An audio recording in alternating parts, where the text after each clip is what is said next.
I invite you to review the battle map as of the morning of October 31st. Today we will sum up the results of the past day, but probably much less emotionally than on all previous days, especially regarding the defensive operation that continues for us in Pokrovsk. The level of emotions, without a doubt, needs to be somewhat calmed and lowered. Therefore, today I will try to go over the Pokrovsk-Mirnohrad agglomeration as briefly as possible. Although the situation there is not getting any better for us, not even by a bit, the operation, as a certain attempt to improve our position, is ongoing. So, more on all of this next. And don't forget to subscribe, leave a like, and write your comments. Let's get started. I want to start with a story that isn't about Pokrovsk, but rather with a story that became public knowledge yesterday. You are now seeing in the photo 2 soldiers from the Territorial Defense Forces of the Armed Forces of Ukraine. These are soldiers of the 138th Separate Battalion of the 115th Territorial Defense Brigade. Their names are Alexander Tishayev and Alexander Alexienko. These 2 men spent 165 days continuously conducting surveillance and reconnaissance, fortifying positions and building up engineering barriers under constant attacks from enemy drones and artillery. While stationed at positions in the Zaporizhzhia region, they held those positions for 5 months without leaving and made it out alive. They have been nominated for state awards. The 115th Territorial Defense Brigade is proud of these fighters. They didn't write any posts. They are obviously not public figures. Now, these stories need to be told. Of course, it's not normal for people to stay at their positions for 165 days. That's even more than 5 months. It's 5.5 months. But humanity might never have learned about them if they hadn't made it out alive and well, and are now recovering and have been nominated for state awards. Of course, this is not a normal story, but it is what it is. And these people are absolute heroes who deserve to be known. Once again, Alexander Tishayev and Alexander Alexienko, 138th Separate Battalion, 115th Territorial Defense Brigade, Zaporizhzhia direction. I'm starting with this just to make sure we understand all the difficulties involved. These people, unlike many of us, truly understand the cost of the actions taking place at the front. The price of these actions is human lives, which are spent in extremely difficult circumstances, in very harsh conditions. Therefore, when discussing the situation in Pokrovsk, many people now start the conversation from the perspective of the most dangerous area of Pokrovsk and the conditions our soldiers are facing there. We're talking about the southeast of Pokrovsk because here it is clear and obvious that our units are cut off from any reliable logistics. This concerns Novopavlivka, Suky Yar, and Lysivka. Bloggers are writing about this. Even the military are writing about this, after all. Of course, the situation is only known regarding how and when it is appropriate to withdraw troops specifically from this location. No one is talking about withdrawing from the Pokrovsk or Mirnohrad area. Fighting is ongoing there now, and there are very active clashes taking place. Commander-in-Chief Alexander Sirsky is currently working in this direction, receiving reports directly from the front. Sirsky is very strict. He says that for every false report, he will dismiss people, even up to dismissal from their position. Obviously, this is a hint referring to certain brigades that failed our defense in the Pokrovsk direction. I've heard from many soldiers the idea that this is specifically about one brigade, whose number we won't mention. But right now, the situation, particularly in this pocket at the bottom of the Pokrovsk direction, is extremely difficult. And in fact, it's this bottom of the pocket that we're talking about. The problem here isn't just logistics, so to speak. It's simply the current impossibility of withdrawing or carrying out other maneuvers. These units need to be deblocked in order to continue holding the defense or to try to clear the areas where the enemy is breaking through, whether in Pokrovsk, Mirnohrad, or elsewhere. In particular, the enemy is now advancing into these very areas. Their presence has been recorded in the settlement of Ri. Here, their presence has been recorded in the settlement of Hanativka. North of these areas, which I mentioned are currently the most critical in our defense, are Novopavlivka, Suky Yar, and Lysivka. Here in Roz and Hanativka, the Rangers of the 68th Ranger Brigade are destroying the enemy, specifically the Sheshnya Dobush unit. In those houses where the enemy managed to infiltrate and concentrate their reserves, drones are now working, artillery is working, and they are using every possible means to destroy the enemy. It is quite obvious that right now countermeasures are ongoing there throughout the Pokrovsk agglomeration. They are, so to speak, saving the situation in real time. At the same time, the enemy is trying to break through to the rear of our units, attempting to continue creating chaos, essentially, in our defense. I have seen figures as reported by our soldiers that about 40 units, various units, around 40 units, of the Russian Ministry of Defense are taking part in this operation in the city of Pokrovsk and its surroundings. These are units of the Ministry of Defense and Special Forces, including the GRU of the main intelligence directorate of the Russian Federation, which are precisely the ones putting pressure on our troops here. The enemy is trying to break through from Rogota, Hanativka, and the Sobachevka area toward the settlement of Rivne. There he was observed in Rivne, but so far without any significant presence. First and foremost, the Russians are trying to break through to this highway between Pokrovsk and Mirnohrad in order to cut it off, set up their checkpoints, and make logistics as difficult as possible, if not completely impossible, for all our units. At the moment, there is no talk of the entire agglomeration being encircled. The most problematic area is precisely this lower part, Chunishine, Sukhi Yar, Lisivka, Novopavlivka. It is this area that is currently the main focus, including, let's say, the fiercest information battles. Serhiy Flesh, a well-known expert in the military and technological fields, although not directly a tactician or strategist, describes the situation in Pokrovsk as follows. Let's read his post. The story with Pokrovsk has been going on for quite some time. The Russians, using the example of Bakhmut and other cities, know what urban combat against the armed forces of Ukraine is like. It is drawn out and comes with heavy losses. That is why they decided to encircle the Pokrovsk agglomeration. Since we were unable to counter this, we must take responsibility and have the courage to make unpopular decisions. I believe that we have nothing more valuable than our people. Only the high command knows what decisions to make and when, as they see the whole picture. For those who do not understand the message, do not sacrifice our guys in vain for the sake of politics or public opinion. And I absolutely agree with Serhiy regarding his words that under no circumstances should we make any recommendations to the command. They, understanding the situation, know much better. But for the third time today, I will repeat, the biggest question arises about this bottom of the Pokrovsk-Mirnohrad salient.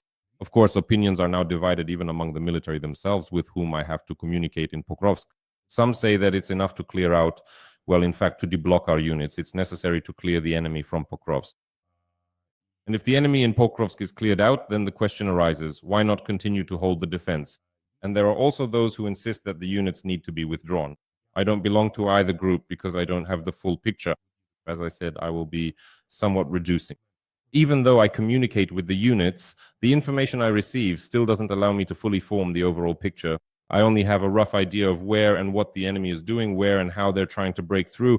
That's why today I'll put it this way. I'm going to take a sort of emotional pause in actively covering the situation in Pokrovsk. Let's allow the clearing operations, in particular those being carried out by the command in this direction under the leadership of the commander-in-chief, to take place. And then we'll see based on the results. Most of all, I'm talking about, and I know these units, the ones down south, and the danger and concern arise specifically regarding them. And besides that, in the northern sector, in the area of the so-called Dobropillia section of the front, we've even had some successes there recently. On the deep state map, we can observe how Ukrainian units have advanced in the area of Novoshakhov. And this is the elimination of the second pocket that had been formed here by the enemy. More precisely, regarding the enemy from our troops' side, the second pocket is now essentially ceasing to exist, but the Russians continue to press on even despite the liberation of all those settlements that have recently been recorded. Kucherev Yar, and in particular the area of Sukhotske. Here, no, this is south of Sukhotske. Here is Sukhotske and Suvorov. The settlement is now called Zatashok, not Suvorov, but Zatashok. There are successes here, undeniable successes of our troops, but at the same time, the defense forces are repelling significant mechanized assaults, which in fact hit Shakov and Volodymyrivka every 3 days. Every 3 days, mechanized enemy columns attack these areas. And most of this armor that the occupiers used to attack here ends up burning. But you can see that there are minor enemy advances, particularly on the deep state map. The armor burns, the infantry burns along with the armor, and some of them also seem to be taken prisoner. So the Russians are unable to break through our defenses here. And overall, the situation on the Pokro-Nadverpilsky direction is developing quite positively for our units. Unfortunately, the same cannot be said about Pokrovsk at the moment. Although, I'll say it again, we need to allow the commanders here to exercise the initiative they are showing. That's all. I'm wrapping up today's review of the Dobropillia Pokrovsk-Mirnohrad agglomeration. Now I'll move on to Kostiantynivka, because what's the situation there? In fact, Osinters, including the well-known Western Osinter Plefra, report that enemy presence has already been detected in the settlement of Pleshchivka, with them consolidating their positions in the central and partly northern parts of Pleshchivka. Although in the northern part of Pleshchivka there is still no stable enemy presence, they are being destroyed here. Ivanopilya is under intense enemy fire. Overall, the weather in this sector of the Kostiantynivka front is rather bad right now, so drones are not flying very actively here and cannot carry out all of their assigned tasks. Kostiantynivka itself is also under constant and relentless bombardment by Russian KABs. From the southeastern part of this settlement, the Russians have approached the so-called dachas, and yes, their presence here has already been recorded multiple times. But for now, at least, we can say that our command is managing to control the situation and the risks developing in Kostiantynivka because the Russians are still unable to engage in direct fighting for the settlement itself. However, we need to take the example of Pokrovsk into account for all our settlements where urban fighting has not yet started, but undoubtedly it will happen there. This includes Lyman, Kostiantynivka, and Siversk. By the way, regarding Siversk, there is also the nuance that the presence of the enemy has already been recorded on the southern outskirts of the city of Siversk.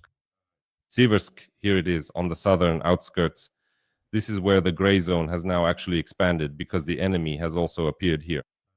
And he was eliminated by our drones, the fighters on the approaches essentially to Siversk. But this is already, you could say, almost at the edge of the settlement. Our drones eliminated a Russian infantryman there. Of course, I can't show this video here because YouTube, as a social network, would consider it dehumanization of Russian troops, but that's just how it is. The gray zone has already approached Siversk as well, although it had been here for quite some time from the northeast. Now it is approaching the city from the north and from the southeast too. So, regarding the three settlements, Kostiantynivka, Siversk, and Lyman, which will evidently soon become the direct locations of fighting and battles within the cities themselves, it is necessary to take this into account undoubtedly, and the experience we had in Pokrovsk, which the Russians are now trying to replicate, including in Myrnohrad. What does this experience consist of? First of all, what conclusions should be drawn? What are the Russians doing? By the way, Sirsky himself writes about this in his post, noting that in some cases the Russians do not engage in combat with our servicemen. That is, they infiltrate the city, they sneak in there, and by disguising themselves in civilian clothes, they push further and deeper, sometimes without engaging in combat with our units, instead becoming a sort of sleeper reserve, simply hiding somewhere. They hide in order to reveal themselves at the right moment, to, well, suddenly emerge out of nowhere. And the Russians have been carrying out these actions were very active in Pokrovsk, infiltrating there from different directions over a long period of time. And now, when the situation has already reached a critical point, these Russian sleeper units are starting to reveal themselves. Pilot points are appearing in exactly the same way as a result of rather covert sleeper advances. In some places, the Russians are simply pushing forward relentlessly, not stopping, moving in transit, even passing right through all of Pokrovsk. This is exactly what we actually observed with the raising of Russian military flags on the western outskirts of Pokrovsk. As I already mentioned, Russian infantrymen were spotted both in Rivne and even in the Hryshin area. They had to be killed. Hanativka, they were here too. In other words, this infection has spread throughout the entire agglomeration. And they are trying to take root like that, like roots that grow without any foundation. They just keep growing forward in order to create complete chaos in command so that our leadership cannot properly control the situation. Because I talked about this yesterday and I'll repeat it again today. It's very dangerous and unclear how you're supposed to organize the defense, where and to which locations to send units, if you don't have the ability through reconnaissance to understand where the enemy has planted mines, where they've set up their pilot positions, or where an enemy ambush might be waiting for you. They are already carrying out such ambushes in the Pokrovsk-Myrnohrad agglomeration in quite significant numbers. Accordingly, this tactic needs to be taken into account as the Russians will now be using it. That is, they are not engaging in large-scale combined arms operations to encircle cities. They are not using heavy equipment. They are not making those huge pincers. Instead, they spread out with infantry. They infiltrate, embed themselves, and create chaos in the defense. It is quite likely that the enemy could employ this kind of tactic in Lyman, Siversk, and Kostiantynivka. I am certain that our military will take this experience into account and will try to counter it. The main thing is that there should be no lies in the reports, because the situation in Pokrovsk, unfortunately, as more than one source now claims, was largely caused by what happened at the positions of one brigade. Because the positions existed on paper, but in reality, the enemy was already at those positions and much deeper. And this led to such a prolonged lying, resulted in the long-term consequences that we are now witnessing in Pokrovsk. So with that, I will put a period on today's review. Thank you, friends, for your attention. Take care of yourselves. All the best, and until we meet again. Goodbye.